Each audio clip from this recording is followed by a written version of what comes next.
Kali ini kita kedatangan spesi karbu dengan kendala dia mogok. Dan setelah kita lakukan cek-cek, ternyata untuk bagian mesin ini yang bermasalah. Karena menurut owner motor ini sudah mengalami knalpotnya mengalami banyak asap. Jadi kita putuskan bongkar saja bagian mesin karena motor ini sudah berasap. Kita bongkar saja untuk bagian mesin, dan ini sudah saya pisahkan dari rangkanya supaya memudahkan dalam pekerjaan. Pertama-tama kita cek bagian rantai sentriknya sudah kendor ini, dan ternyata rantai sentriknya pun sudah kena. Nanti kita ganti dengan yang baru saja karena setelannya masih aman. Lalu kita bongkar untuk bagian block head dan yang lain-lain, kita bongkar saja. Kita acak-acak, kita obrak-abrik, kita cari-cari masalah-masalah di motor ini. Oke, kita cek untuk bagian klep. Ya, tentu saja klep ini mengalami bocor karena emang sudah banyak kerak-kerak yang menempel di bagian klep. Dan untuk bagian dekompresinya sudah terlepas. Entah kenapa motor ini kok dilepas untuk bagian dekompresi. Ini menyebabkan ini engkolannya susah keras ini kalau dilepas, entahlah. Dan untuk bagian klep ini ternyata memang oblak. Ini oblak di bagian bos klepnya. Untuk motor ini banyak sekali penyakitnya. Oke, kita lanjut, kita cari-cari masalahnya apa saja yang rusak di motor ini. Untuk bagian bos klep kita ganti sekalian dengan klepnya.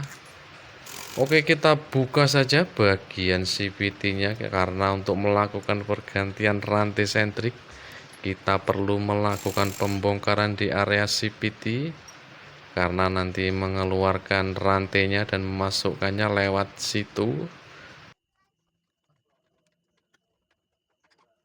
Kita lepas bagian CVT-nya satu persatu, dan untuk bagian CVT-nya ya sedikit kotor, nanti kita bersihkan sekalian.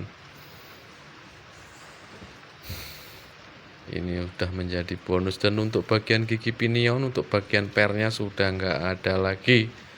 Ini juga bisa menyebabkan bunyi gemerincing ini. Oke, banyak sekali masalahnya. Untuk gigi pinion bermasalah, untuk karet tensionernya juga bermasalah, itu untuk bagian karet tensioner yang atas. Oke, lalu kita buka saja bagian seal puli depan. Nanti kita ganti juga ini karena ini juga sudah bocor. Oleh kita ketok dulu, kita beri lubang secukupnya.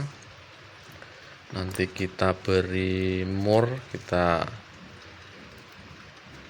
mur dan kita ungkit dia supaya kreknya nggak lecet. Kita lakukan cara seperti itu saja, meminimalisir kelecetan pada krek. Jika kreknya nanti lecet, maka setelah pergantian seal pun akan bocor-bocor lagi. Oke, setelah baut skrup terpasang, kita ungkit saja dengan pengungkit seal. Dan ini sudah terlepas untuk bagian seal puli depannya. Oke, setelah itu kita bisa lakukan penarikan rantai sentriknya. Untuk motor Honda ini, semua Matic ini bisa lewat sini. Untuk sebagian motor Yamaha nggak bisa, dia harus bongkar mesin semua kalau untuk melakukan pergantian rantai sentrik, atau dengan cara dipotong disambung bisa juga. Tapi kalau untuk motor Honda ini bisa semua lewat lubang itu, sangat cukup dan pas saja untuk membuka rantai sentriknya. Oke, kita tarik perlahan-lahan, kita cari selahnya supaya enak nanti dia bisa keluar untuk bagian rantai sentrik atau rantai temeng. Oke, kita cukil-cukil saja sedikit tipis-tipis dan akhirnya kena juga untuk bagian rantainya. Setelah itu kita buka bagian baut pengunci lidah tensioner. Untuk bagian yang atas kita ganti juga ini karena ada sedikit bagian yang hilang, tinggal besinya saja, nanti kita ganti juga ini. Oke, banyak part yang kita ganti karena memang harus diganti, nggak bisa diakal-akali lagi. Dan untuk bos klep kita lanjut bongkar saja. Untuk bagian bos klep kita getok saja dengan alat penggetoknya itu. Ini untuk bagian bos klep yang in ya. Untuk yang ek tidak kita ganti karena yang ek masih bagus, masih rapat ya. Kita lakukan penggantian di bagian bos klep yang in saja. Dan ini sudah terlepas untuk bos klepnya. Untuk substitusi untuk bagian motor Beat ini bisa memakai kepunyaan Revo. Untuk bagian klepnya juga sama, nanti kita ganti dengan punyanya Revo saja, itu sama saja kok, yang penting dia pas diameternya dan panjangnya dia sama. Oke, kita masukkan seal dan pengancing di bagian bos klepnya, lalu kita oles-olesi dengan oli secukupnya. Kita gunakan pen piston untuk menggetoknya ke dalam, dan sebelum diketok kita beri klepnya di dalamnya supaya untuk bos klepnya tidak jeber ataupun ledeh dan tetap presisi, dia tidak ada kejeberan pelebaran material atau apalah bahasanya. Kita masukkan klepnya supaya dia nggak jeber ya. Kita pukul nanti menggunakan pen piston, itu ukurannya pas untuk pen piston. Pen piston motor Beat, Supra sama saja, itu masuk dia ke bagian bos klep. Oke, kita getok-getok saja secukupnya, itu ada batasnya juga, ada ring di bagian bos klep.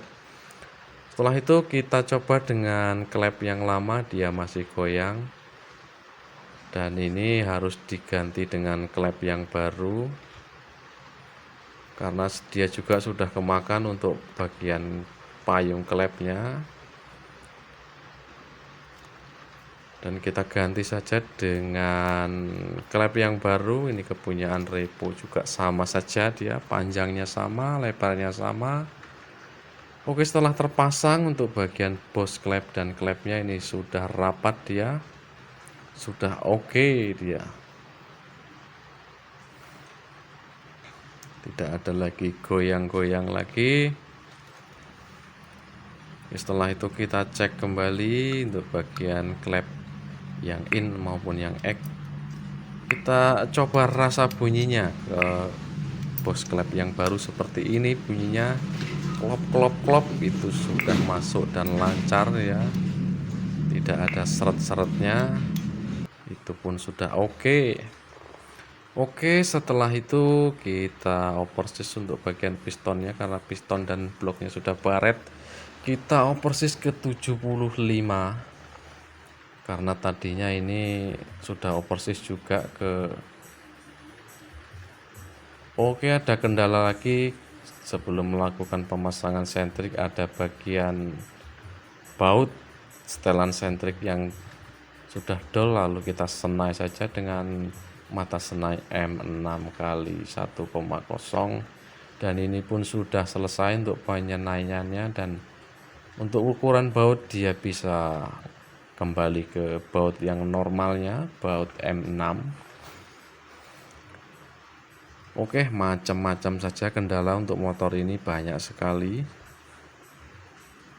Oke, kita kerjakan buat tambah-tambah penghasilan, nggak masalah. Oke, setelah itu, setelah mesin naik, kita cek untuk bagian oli. Kita engkol-engkol saja. Untuk lubang oli ada di atas head itu, kita lihat, dan olinya pun sudah naik normal, dia sudah lancar. Oke, setelah itu kita rakit bagian rangkanya. Ini sudah saya rakit untuk kelistrikannya, kabel-kabel dan rangkanya sudah saya rakit, dan kita coba dengan menghidupkan dengan tidak memasang knalpot terlebih dahulu supaya melihat hasil lemerannya, dia masih ngasap lagi atau enggak. Oke, kita tes saja. Kita menggunakan tanpa knalpot dulu. Oke, kita cek sound dulu. Dan motor pun berhasil hidup dengan normal dia. Sekali engkol saja sudah enak, cuman ya agak berat untuk bagian engkol karena untuk dekompresinya sudah terlepas. Dan menurut saya nggak perlu diganti juga, nanti kita runding dengan owner. Ya agak sedikit menyusahkan, entah kenapa untuk bagian dekompresi dilepas, itu sedikit keras untuk bagian engkol. Dan ini sudah saya pasang untuk knalpot dan bodi dan yang lain-lainnya, dan untuk motor pun sudah normal kembali, dia tidak berasap. Kalaupun ada asap sedikit itu sisa-sisa dari knalpot yang dulu, memang nggak saya bersihkan untuk bagian knalpot karena terbatasnya waktu lah. Yang jelas motor ini pun sudah siap, sudah enak, dan kita total kita garansikan mesin ini selama 1 bulan sajalah untuk pemakaian normal.